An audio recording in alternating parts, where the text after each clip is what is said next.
नमस्कार, एक बार फिर से आप सभी का मेरे चैनल में स्वागत है। आज के इस वीडियो में हम 100 डेज रीडिंग कैंपेन के सप्ताह संख्या 12 की गतिविधियों का रजिस्टर रिकॉर्ड देखेंगे, जो कि 28/3/2022 से 2/4/2022 तक के लिए आई हुई है। तो इसे मैंने कुछ इस तरह से लिखा हुआ है।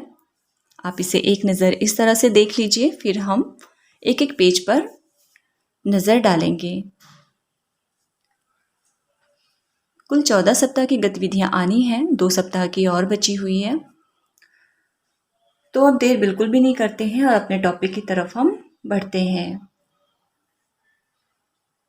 सबसे पहले यहाँ पर मैंने 100 डेज रीडिंग कैंपेन हेडिंग डाली हुई है। उसके बाद हर बार की तरह इधर दिन दिनांक और साझा की गई रीडिंग कैंपेन गतिविधियां। नीचे है सप्ताह संख्या 12, दिनांक 28/3/2022 से 2/4/2022 तक। 3 कॉलम है बाल वाटिका कक्षा 1 व 2, कक्षा 3 से 5। और इधर है हमारी विशेष गतिविधियां और शिक्षक अभिभावक चर्चा, समस्या व निराकरण। अब हम पहले एक पेज की गतिविधियों को देखेंगे, जो दिनवार वीडियोस और कहानियां आती हैं और जो पठन उपरांत गतिविधि कराई जाती है। तो सबसे पहले सोमवार को बाल वाटिका के लिए है सुनो कहानी ये क्या है। कक्षा 1-2 के लिए पढ़ो कहानी खिड़की से क्या देखा। कक्षा 3 से 5 के लिए पढ़ो कहानी आज कहाँ चले हम। मंगलवार को बाल वाटिका के लिए सुनो कहानी मेरा स्कूल। कक्षा 1 व 2 के लिए पढ़ो कहानी धूप और छाँव। कक्षा 3 से 5 के लिए पढ़ो कहानी घूम घूम घड़ियाल का अनोखा सफर। फिर बुधवार में बाल वाटिका के लिए सुनो कहानी परेशान पहिया और कक्षा 1-2 के लिए सुनो कहानी हाथी भाई। कक्षा 3 से 5 के लिए पढ़ो कहानी और खर्राटे रुक गए। गुरुवार को है सुनो कहानी मैं बहुत कुछ बना सकता हूँ और कक्षा 1-2 के लिए पढ़ो कहानी सड़क पुल। 3 से 5 के लिए पढ़ो कहानी कौवे के रिश्तेदार। शुक्रवार को बाल वाटिका के लिए सुनो कहानी आम का पेड़ और कक्षा 1-2 के लिए पढ़ो कहानी मकड़ी की कहानी। 3 से 5 के लिए पढ़ो कहानी कोयल का गीत। शनिवार को बाल वाटिका के लिए सुनो कहानी आलू मालू कालू और कक्षा 1-2 के लिए पढ़ो कहानी टेसू राजा बीच बाजार। कक्षा 3 से 5 के लिए पढ़ो कहानी रेल। तो ये हो गई हमारी दिनवार गतिविधियाँ। और अब चलते हैं पठन उपरांत की जाने वाली गतिविधि। तो इस बार समूह 1 व 2 के लिए एक ही गतिविधि है, समूह 3 के लिए अलग गतिविधि है।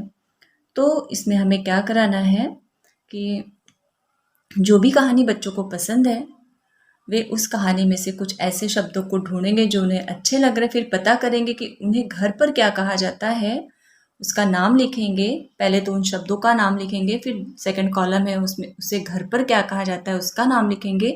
थर्ड में है उसका चित्र बनाना, जो ऑर्गेनाइजर हमें दिखाया गया पीडीएफ में, उसी के अनुसार ये गतिविधि हमें बच्चों से करानी है। तो यहाँ पर मैंने लिख दिया बच्चों से पढ़ी हुई कहानी में से कुछ शब्दों को चुनकर कहानी पर समझ बनाने के लिए कहा गया, और जिसे बच्चों ने ग्राफिक ऑर्गेनाइजर का उपयोग करते हुए कहानी से लिया गया शब्द व उसे घर की भाषा में क्या कहते हैं और उसका चित्र बनाकर पूरा किया। तो अब हम चलते हैं अपनी विशेष गतिविधि की तरफ। आप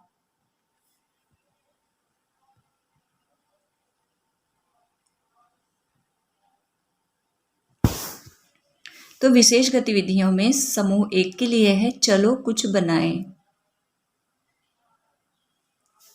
इस गतिविधि में बच्चों के सामने शिक्षक के द्वारा बिना आग के खाना बनाने का अभिनय किया गया व बच्चों को एक रेसिपी बुक या डायरी बनाने के लिए प्रेरित किया गया और बच्चों के द्वारा लिखी हुई रेसिपी को कक्षा में पढ़ने के लिए प्रोत्साहित किया गया। हम बच्चों को कुछ रेसिपीज़ बनाने के लिए लिखने के लिए प्रेरित करेंगे। जैसे सिंपल सी रेसिपीज़ होती है, खीर, सेवइयाँ, पकौड़ी, इस तरह की। ये कक्षा 2 के बच्चे ज़्यादा बेटर कर पाएंगे, 1 के बच्चे में तो बहुत कम उम्मीद है कि कर ले जाएंगे। इस गतिविधि को प्रोत्साहित किया गया। अब समूह 2 में, उसके पहले समूह 1 में इस गतिविधि में हमें एक्टिंग करना है बिना आग के खाना बनाने की। कोई भी रेसिपी बनाने की हम एक्टिंग करेंगे और बच्चों से पूछेंगे बताओ ये मैं क्या बना रही हूँ, इस तरह से। फिर समूह 2 में दादी नानी की कहानियाँ।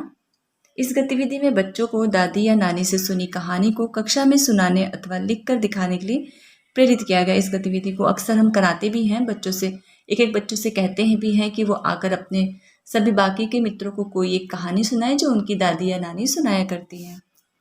फिर एक कार्य और आया है उस पीडीएफ में, अगर आपने देखा होगा, विशेष। इसमें 2 चित्रों को दिया गया है। एक चित्र, दोनों चित्रों में कई सारे छोटे-छोटे चित्र बने हुए हैं और यह समूह 1 व 2 के लिए है। इसमें क्या करना है कि एक चित्र में क से बने हुए चीज़ों को ढूँढना है और क से शुरू होने वाले चीज़ों को ढूँढना है और दूसरे में श ध्वनि से शुरू होने वाले चीज़ों को ढूँढना है। तो यहाँ पर मैंने लिखा है, समूह 1 व 2 को विशेष में दिए गए चित्रों में क और श ध्वनि के शब्द को खोजने व शब्द दीवार बनाने के लिए प्रेरित किया गया। जैसे क से कबूतर, कौवा, कछुआ, ये सब पहले चित्र में बना हुआ है आदि, और दूसरे में श से जैसे शहनाई, शेर, शुतुरमुर्ग आदि। कुछ ऐसे चित्र श से ज़्यादातर हैं, उसी को बच्चे ढूंढे उन शब्दों को, फिर उन शब्दों को चार्ट पेपर में लिख करके एक शब्द दीवार तैयार करना है, कोने में उसको टंगवा दें हम। अब दीवार में तो लिखवा नहीं सकते, चार्ट पेपर में लिखवा के इन सभी शब्दों को टंगवा दें। तो ये हो गई विशेष गतिविधि। और अब चलते हैं अभिभावक शिक्षक चर्चा में। तो वही हमारे 2 पॉइंट रहेंगे हर बार की तरह। पहला है, अभिभावकों से संपर्क द्वारा व्हाट्सएप पर भेजे गए वीडियो व कहानी दिनवार बच्चों को दिखाने के लिए प्रेरित किया गया। और दूसरा है, अभिभावक कैलेंडर के अनुसार जो भी दिनवार गतिविधियां साझा की गई हैं उन्हें बच्चों के साथ अनिवार्य रूप से कराने का अनुरोध किया गया। तो बस ये था सप्ताह 12 की कार्य योजना का रजिस्टर विवरण। आप इसका स्क्रीनशॉट ले सकते हैं। तो बस आज के वीडियो में इतना ही। 2 सप्ताह की गतिविधियां और बची हुई हैं। 14 सप्ताह की गतिविधियां 100 डेज रीडिंग कैंपेन में आनी थी, तो 12 सप्ताह की हो चुकी है। तो बस आज की वीडियो में इतना ही और मिलते हैं अगले वीडियो में। तब तक के लिए नमस्कार।